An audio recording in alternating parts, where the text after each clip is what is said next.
Nosotros somos el equipo 1 y hoy vamos a presentarles la etapa 2.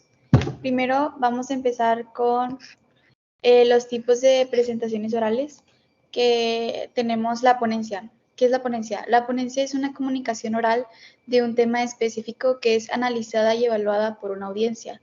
Tiene varios lineamientos. Su primer lineamiento es el título. Este debe ser claro, atractivo para el espectador y para los organizadores del evento. 2. El ponente. El ponente debe brindar su nombre completo, nivel académico máximo, filiación, indicar el grupo de investigación al que pertenece y su correo electrónico. El siguiente es el resumen. El resumen es brevemente se indica el tema, su metodología, resultados y conclusiones. 4. Introducción. Al igual que en artículo científico, en este apartado debe incluirse la finalidad de la ponencia, es decir, darle información suficiente para que el lector o el espectador comprenda y evalúe los resultados del estudio hecho. 5. Objetivo. Menciona el objetivo general y los principales objetivos específicos de la ponencia a partir del tema presentación. 6. Cuerpo. Es en este punto de la ponencia en donde se expone el tema a tratar. 7. Conclusiones. Finalmente, deja entrever a los espectadores que con este apartado estás entrando en la recta final de la ponencia. 8. Referencias bibliográficas. Debe estar compuesta por los autores citados en el documento y se debe colocar en orden alfabético y de acuerdo con las normas APA. Otro tipo de presentación es la conferencia.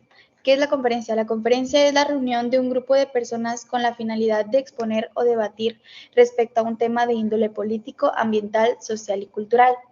Tiene la siguiente estructura. Introducción, que es el conferenciante se presenta ante sus espectadores y hace una breve referencia personal que puede incluir información respecto a su persona.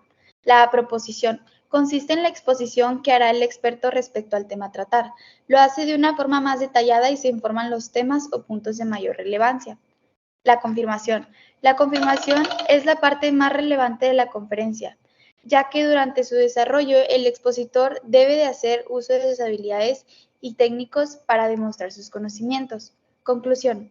El conferenciante debe realizar una síntesis de lo expuesto durante la exposición, tratando de llegar a un desenlace lógico e influir en el público el análisis de las ideas expuestas.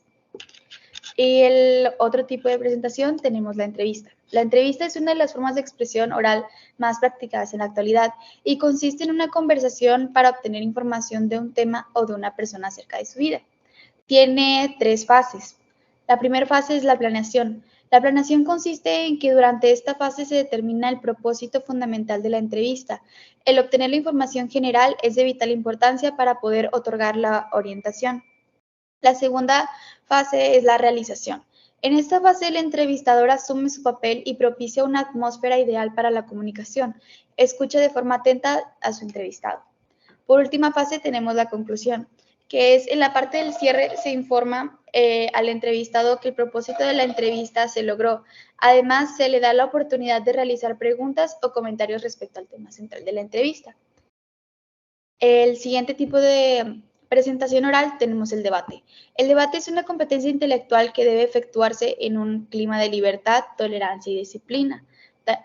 Igualmente tiene fases, en este caso tiene 4 fases, que son la apertura, el cuerpo de debate, la sesión de preguntas y respuestas y la conclusión.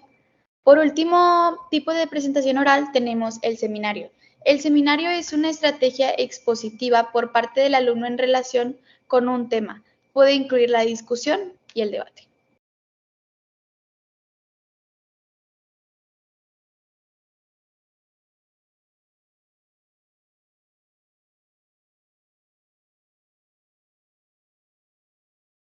Características de la comunicación oral. Las más importantes son: requiere que exista un emisor y un receptor de mensajes. Ese carácter efímero tiende a la diversidad, el lenguaje no es igual entre los hablantes, ni siquiera al mismo idioma. Emplea el lenguaje corporal como el uso de gestos, ademanes, postura, entre otros. Debe ser adecuada al emisor, al receptor, al contexto y al tema del que se trate. Y finalmente tiende a la improvisación, es informal y carece de elementos estructurales y formales. Se dice que es fluida. ¿Qué es la comunicación oral? Bueno, se define en 3 partes. que es una herramienta indispensable en todos los ámbitos de los seres humanos y pues también aquella que se establece entre dos o más personas, es decir, una conversación. Es un proceso de transmisión e intercambio de ideas, simple o complejo. Entre los elementos de la comunicación se encuentra el emisor, que es el que emite su mensaje, es decir, pues el que habla, y tiene su propio horizonte cultural, o sea, su intención y su forma de pensar. El receptor es el que capta e interpreta la información y pues obviamente comprende el mensaje y también lo acomoda de acuerdo a su horizonte cultural, o sea, su pensamiento. Luego tenemos el mensaje, que es el objeto de la interacción comunicativa, enunciación, que contiene la información que el emisor expresa, o sea, es todo lo que dice el emisor. Luego, el código, pues son los conjuntos de signos lingüísticos que el emisor selecciona para transmitir su mensaje, o sea, las palabras. Y luego tenemos el canal de comunicación, que es el medio por el cual circula la información, que puede ser oral o escrita. Luego tenemos la retroalimentación. Esta se produce cuando el receptor responde al emisor, es decir, como una crítica. El contexto o situación comunicativa es el conjunto de circunstancias que condicionan el momento de la interacción entre los interlocutores, es decir, todo lo que envuelve la plática, el por qué lleva esto y lo que conlleva.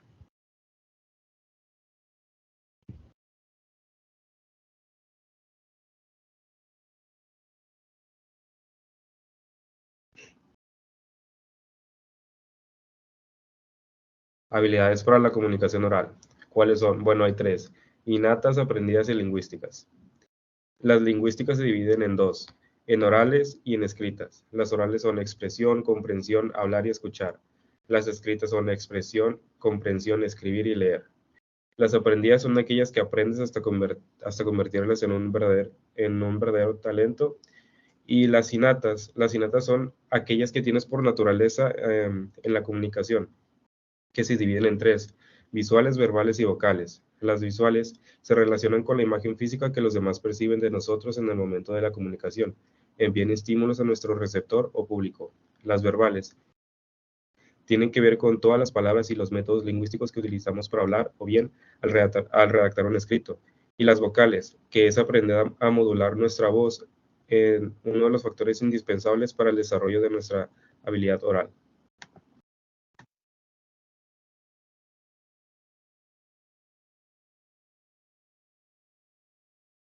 Presentación en público. Medio para interactuar entre un comunicador y un público en específico. Consejos para mejorar la presentación en público.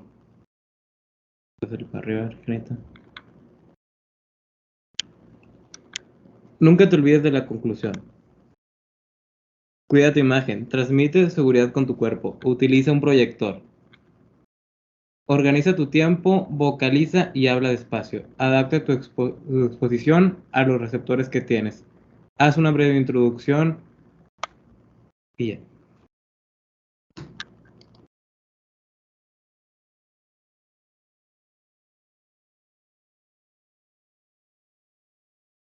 Sí, a continuación voy a hablar acerca de los propósitos generales del discurso oral. Pues básicamente tenemos 4 tipos de propósitos generales del discurso oral.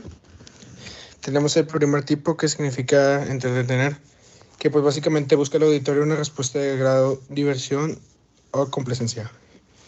También informa, persigue la clara comprensión de un asunto, una idea o resolviendo una incertidumbre. También busca convencer, requiere influir en los oyentes para modificar o transformar sus opiniones. Y busca también persuadir, pues básicamente consiste en orientar al destinatario por medio del discurso y realizar una acción concreta en forma libre y de manera espontánea. Bueno, y para terminar, tenemos 2 elementos en una presentación oral, los cuales son 8. Al principio tenemos el comienzo o la apertura, el cual es el primer contacto con la audiencia. Le sigue la introducción en segundo puesto, y es cuando el expositor presenta el tema y los objetivos que se pretenden conseguir. En el tercer lugar tenemos la presentación de un guión, y es cuando se alistan los temas que se abordarán y los apartados o subtemas que lo conforman de la presentación. En el medio tenemos el desarrollo del tema, que como su nombre lo dice, es cuando el expositor desarrolla los contenidos que corresponden a los apartados mencionados en la presentación. Ya mero para terminar tenemos la síntesis, y es cuando es después del desarrollo del tema, se hace una recapitulación de las ideas principales. Se sigue la conclusión y es cuando se presenta una idea final, que equivale a un resumen de lo expuesto en el discurso. Tenemos el material de apoyo, que son las referencias bibliográficas, y para terminar tenemos el agradecimiento. Se mencionan las personas o instituciones que le ayudaron en alguna de las fases de la exposición. Muchas gracias y esto fue todo.